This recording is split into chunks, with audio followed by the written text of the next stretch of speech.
Marquis de Sade, la vérité. Poésie. Quelle est cette chimère impuissante et stérile, cette divinité que prêche à l'imbécile un ramas odieux de prêtres imposteurs? Veulent-ils me placer parmi leurs sectateurs? Ah, jamais, je le jure, et je tiendrai parole, jamais cette bizarre et dégoûtante idole, cet enfant de délire et de dérision, ne fera sur mon cœur la moindre impression. Content et glorieux de mon épicurisme, je prétends expirer au sein de l'athéisme, et que l'infâme Dieu dont on veut m'alarmer ne soit conçu par moi que pour le blasphémer. Oui, vaine illusion, mon âme te déteste, et pour t'en mieux convaincre ici, je le proteste. Je voudrais qu'un moment tu pusses exister pour jouir du plaisir de te mieux insulter. Quel est-il en effet, ce fantôme exécrable, ce jean-foutre de Dieu, cet être épouvantable que rien n'offre au regard ni ne montre à l'esprit, que l'insensé redoute et dont le sage rit, que rien ne peint au sens, que nul ne peut comprendre, dont le culte sauvage en tout temps fit répandre plus de sang que la guerre où Thémis en courroux ne purent en 1000 ans en verser parmi nous. J'ai beau analyser ce gredin déifique, j'ai beau l'étudier, mon œil philosophique ne voit dans ce motif de vos religions qu'un assemblage impur de contradictions, qui cède à l'examen sitôt qu'on l'envisage, qu'on insulte à plaisir, qu'on brave, qu'on outrage, produit par la frayeur, enfanté par l'espoir, que jamais notre esprit ne saurait concevoir, devenant tour à tour, aux mains de qui l'érige, un objet de terreur, de joie ou de vertige. Que l'adroit imposteur qui l'annonce aux humains fait régner comme il veut sur nos tristes destins, qu'il peint tantôt méchant et tantôt débonnaire, tantôt nous massacrant ou nous servant de père, en lui prêtant toujours, d'après ses passions, ses mœurs, son caractère et ses opinions. Ou la main qui pardonne, ou la main qui perce. Le voilà, ce sot Dieu dont le prêtre nous berce. Mais de quel droit celui que le mensonge astreint prétend-il me soumettre à l'erreur qui l'atteint? Ai-je besoin du Dieu que ma sagesse abjure pour me rendre raison des lois de la nature? En elle tout se meut, et son saint créateur agite à tout instant sans l'aide d'un moteur. À ce double embarras, gagnai-je quelque chose? Ce Dieu de l'univers montre-t-il la cause? S'il crée, il est créé, et me voilà toujours incertain, comme avant, d'adopter son recours. Fuis loin de mon cœur, infernale imposture. Cède en disparaissant aux lois de la nature. Elle seule a tout fait, tu n'es que le néant dont sa main nous sortit un jour en nous créant. Évanouis-toi donc, exécrable chimère. Fuis loin de ces climats, abandonne la terre, où tu ne verras plus que des cœurs endurcis au jargon mensonger de tes piteux amis.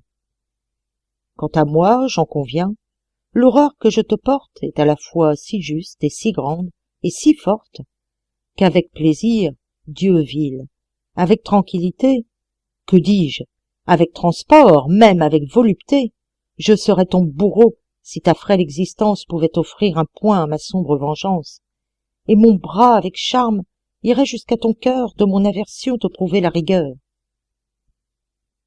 Mais ce serait en vain que l'on voudrait t'atteindre, et ton essence échappe à qui veut la contraindre.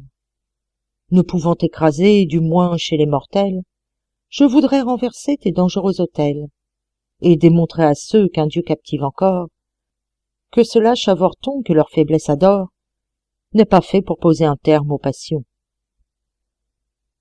Ô mouvements sacrés, fières impressions, soyez à tout jamais l'objet de mes hommages, les seuls qu'on puisse offrir au culte des vrais sages, les seuls en tout temps qui délectent leur cœur, les seuls que la nature offre à notre bonheur. Cédons à leur empire, et que leur violence, subjuguant nos esprits sans nulle résistance, nous fasse impunément des lois de nos plaisirs, ce que leur voix prescrit suffit à nos désirs.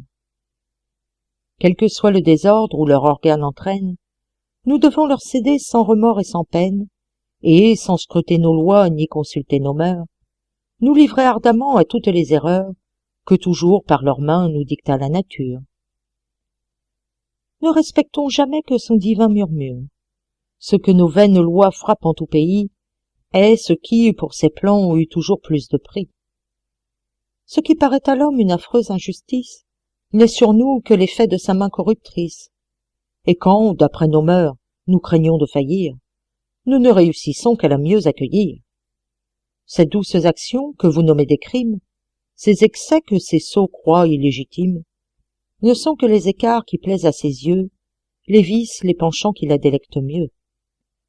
Ce qu'elle grave en nous n'est jamais que sublime. En conseillant l'horreur, elle offre la victime. Frappons-la sans frémir et ne craignons jamais d'avoir, en lui cédant, commis quelque forfait. Examinons la foudre en ses mains sanguinaires. Elle éclate au hasard, et les fils et les pères, les temples, les bordels, les dévots, les bandits, tout plaît à la nature. Il lui faut des délits. Nous la servons de même en commettant le crime. Plus notre main l'étend et plus elle l'estime. Usons des droits puissants qu'elle exerce sur nous, en nous livrant sans cesse au plus monstrueux goût. Aucun n'est défendu par ces lois homicides, et l'inceste et le viol, le vol, les parricides, les plaisirs de Sodome et les jeux de Sappho, tout ce qui nuit à l'homme ou le plonge au tombeau, n'est, soyons-en certains, qu'un moyen de lui plaire. En renversant les dieux, dérobons leur tonnerre et détruisons avec ce foudre étincelant tout ce qui nous déplaît dans un monde effrayant. N'épargnons rien surtout. Que les scélératesses servent d'exemple à toutes nos noires prouesses. Il n'est rien de sacré. Tout dans cet univers doit plier sous le joug de nos fougueux travers. Plus nous multiplierons, varierons l'infamie, mieux nous la sentirons dans notre âme affermie, doublant, encourageant nos cyniques essais, pas à pas, chaque jour, nous conduire au forfait. Après les plus beaux ans, si sa voix nous rappelle, en nous moquant des dieux, retournons auprès d'elle. Pour nous récompenser, son creuset nous attend. Ce que prit son pouvoir, son besoin nous le rend. Là, tout se reproduit, là, tout se régénère. Des grands et des petits, la putain et la mère. Et nous sommes aussi chers à ses yeux, monstres et scélérats, que bons et vertueux.